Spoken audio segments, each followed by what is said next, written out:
Hi everyone, my name is Dennis Roush, and I'm here to explain the worksheet on integration techniques made by me, Jonathan Su, Aditya Rao, and Eric Liu. Jumping right into problem 1. Gary loves pie. In his pastime, he enjoys doing calculus problems in relation to his pies. He knows that the rate at which he eats his pies in square inches per second can be shown by the function f of x is equal to e to the 3x sine x. Find the function showing the amount of pie he eats in relation to time. Basically, the problem gives the rate and asks for a function to show the amount of pie eaten. So the actual problem is this. We have to find the indefinite integral of the function e to the x sine of x. Looking at this right away, this seems like an integration by parts problem. So let's define our variables. We'll let u equal sine of x, like this, and we'll let dv equal e to the 3x dx out here. When we differentiate u, we get du, which is cosine of x dx. And when we integrate dv, we get v, which is e to the 3x over 3. Using the integration by parts format, we get u times v, which is going to be sine of x times e to the 3x over 3, minus v du, which is e to the 3x over 3, times cosine x dx. But we're presented with another problem. We don't know how to integrate this. So we're going to try this. We have this new problem to evaluate this integral. Again, we're using integration by parts, so we're going to define u as cosine of x, dv as e to the x dx, and differentiate this and integrate that. So again, using u times v minus integral of u dv, we get this function. So we have established that the integral of e to 3x times sine x dx is equal to what we just found. If we simplify and rearrange some stuff, we find that the integral of e to the 3x sine of x dx is equal to sine of x times e to the 3x over 3 minus, we just factored this negative 1/3 back in actually, but what we can see is that we actually have two occurrences of the integral of e to the 3x times sine of x dx, which is what we're looking for. So if we add this 1/9 of that on both sides, we find this, and solving, we can multiply by 9/10 on both sides to find that the integral of e to the 3x times sine of x dx is this. Don't forget the plus c, by the way, because this is an indefinite. Alright, so our next problem is the indefinite integral of sine squared of x times cosine squared of x dx. Straight away, we see this is a trigonometric integral where both sine and cosine have even powers of x. So we're going to have to use the power reduction formulas here. So our simplified formula is this. Basically what we did with the 1/2 is we factor them out here, and that gets 1/4.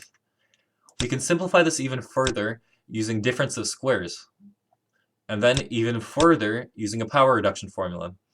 And this is relatively easy to integrate as x over 8 minus sine 4x over 32 plus c.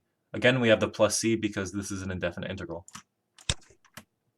Moving on.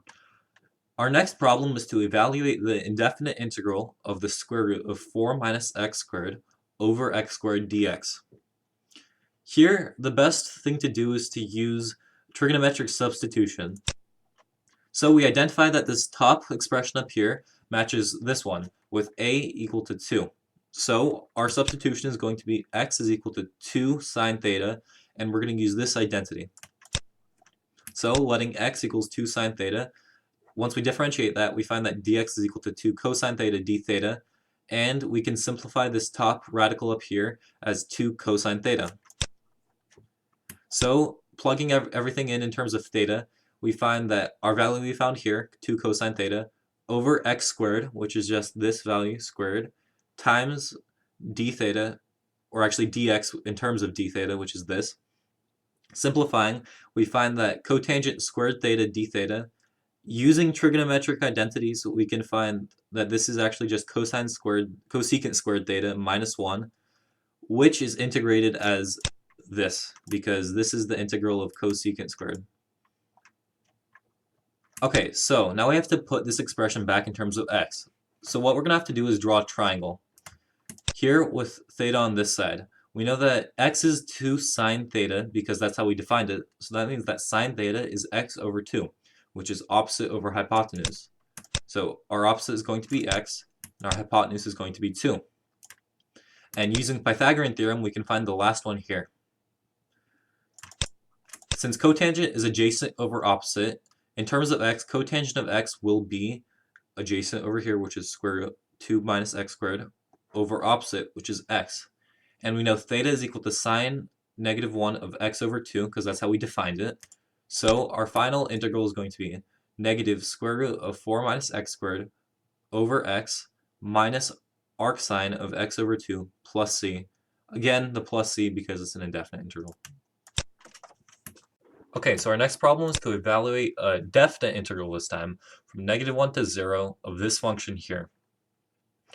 So the problem with this one is that it's an improper integral of type 2, and we have a discontinuity at x equals 2, because 1 over x does not exist, and when we plug in x down here, it also doesn't exist. So we're going to have to set up the limit as t approaches 0 from the negative side of the integral of t, from negative 1 to t of our original function, and that's what we're solving for. So the first thing we're going to do is break apart the denominator into 1 over x and 1 over x squared, because then we can use u substitution with u equals 1 over x and du equal to negative 1 over x squared dx. So plugging everything in, we have to make sure to remember to change the limits of our integral as well, just by plugging that in. So we have the limit as t approaches 0 from the negative side of negative 1 to 1 over t of u times e to the u times negative du. So we're going to have to integrate this using integration by parts. So let's let w equal to u and dv equal to negative e to the u du.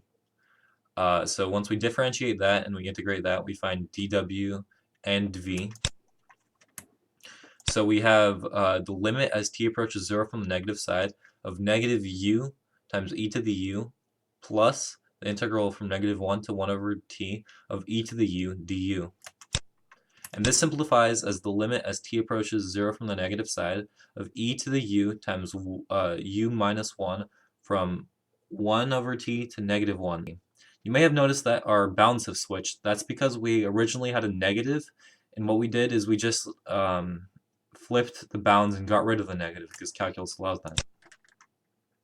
Okay, so plugging in the negative 1 and the 1 over t, we get the limit as t approaches 0 from the negative side of e to the negative 1 times negative 1 minus 1 minus e to the 1 over t times 1 over t minus 1. This isn't very easy to find the limit of, so what we're going to have to do is set s equal to 1 over t. So the limit as t approaches 0 from the negative side changes to the limit as s approaches negative infinity. And so our new expression is negative 2 over e, which is just this simplified, minus the limit as s approaches negative infinity of s minus 1 times e to the s. Because the limit as s approaches infinity, negative infinity of s minus 1 is negative infinity, and the limit as s approaches negative 1 of e to the negative s is just infinity, we can use L'Hopital's to find that. We can use L'Hopital's to find this limit. So taking the derivative of the top and the bottom, we get our new expression is negative 2 over e minus the limit as s approaches negative infinity of 1 over negative e to the negative s. And this is just 0, so our final expression is just negative 2 over e, and that's our answer. And our final problem is this word problem.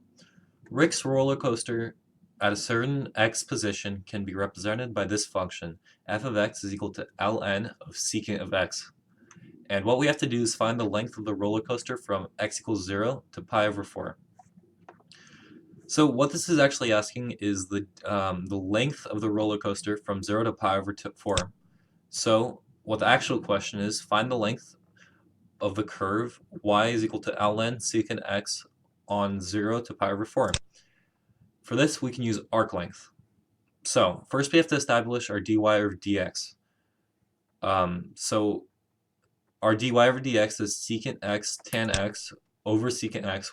The secant x is just cancel, so it's just tangent x our 1 plus dy over dx squared is just 1 plus tangent squared x, which conveniently simplifies to secant squared of x. And our arc length formula is the integral from 0 to pi over 2 of the square root of 1 plus dy over dx, which we have established is secant x. So our final expression is the integral from 0 to pi over 2 of secant of x dx. This is easy to integrate. The integral of secant of x is ln secant x tan x. From 0 to pi over 2, we get ln of square root 2 plus 1 minus ln of 1, which just simplifies to ln of square root 2 plus 1. Great, that's all we have. Thank you very much. Those were the hardest problems that we thought were on the worksheet. If you have any more questions, feel free to ask us or Mr. Knutsson. I guarantee he can help out too. All right, thank you so much.